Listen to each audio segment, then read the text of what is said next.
ICL 수술하기 전에 체크해야 되는 포인트가 있을까요? ICL 렌즈는 이제 라식도 안 되고 라섹도 안 되고 다른 수술 뭐 스마일 라식 수술도 안 되고 뭐 이랬을 때 이제 받는 수술이기 때문에 뭐 누구나 다 받을 수 있다고 잘못 알고 계시는 분들이 있더라고요. 근데 렌즈를 삽입해주는 공간이 너무 작거나 눈 전체적인 사이즈가 너무 작으면 안 될 수가 있어요. 무슨 얘기냐면 그 ICL 수술 자체는 여기다가 렌즈를 넣어주는 거예요. 요 공간, 이게 전방의 깊이라고 하거든요. 이게 너무 좁은 경우에는 넣을 수가 없어요. 왜냐하면 ICL 렌즈가 사실은 약간 이렇게 좀 튀어나와 있기 때문에 이 공간이 최소한 2.8mm, 3mm 정도 이상은 돼야지 우리가 이제 가능하고요. 또 하나는 이제 전체적인 안구가 너무 작아서 이게 ICL 렌즈의 크기 사이즈가 있거든요. 근데 눈이 너무 작아가지고 못 하는 경우가 있었어요. 그래서 대부분의 경우는 이제 사실 이제 고도근시 안구가 좀 길면서 큰 편인데 유독 그런 경우에 고도근시가 있으면서 그 눈이 좀 작은 케이스에서 못한 경우도 있습니다. 그래서 그 두 가지 눈의 크기와 전방의 깊이 이거는 꼭 체크를 받아야 되고요. 또 하나는 사실 이제 각막의 내피세포도 좀 봐야 돼요. 이 내피세포도 굉장히 중요하기 때문에 대부분 이제 ICL로 손상되는 경우는 많지 않은데 꼭 체크하는 걸로 되어 있습니다.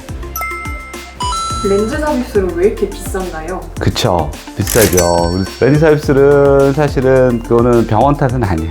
왜냐면 그 렌즈가 너무 비싸. 이 렌즈가 우리나라에 생산되는 렌즈가 아니고요. 맨 처음에는 유럽 쪽에서 생산을 하다가 그 회사 자체가 미국으로 최근에 이제 몇 년 전에 넘어간 걸로 제가 알고 있거든요. 그래서 저는 뭐 20년 넘게 ICL을 해왔어요. 그래서 이제 그때부터 들은 얘기예요. 그래서 환자분들이 너무 비싸다. 하지만 인공 수정체 자체가 너무 비싸다 보니까 그 재료 자체가 비싸다 보니까 어쩔 수 없이 비싸지대요. 근데 지금 다른 경쟁사들도 좀 생기고 하기 때문에 앞으로도 장기적인 면에서는 조금 더 경제적이면서 효과가 좋은 ICL이 개발되지 않을까 기대하고 있습니다. 눈 속에 ICL 렌즈 평생 넣고 살아도 괜찮을까요? 살아도 괜찮아요. 왜 우리 백내장 수술하고 여기다가 이제 수정체 껍데기를 남겨놓고 여기다 인공수정 넣고 평생 살잖아요. 그랑 비슷한 개념이라고 생각하시면 돼요. 여기다 넣는 거거든요. 수정체 앞쪽에다가.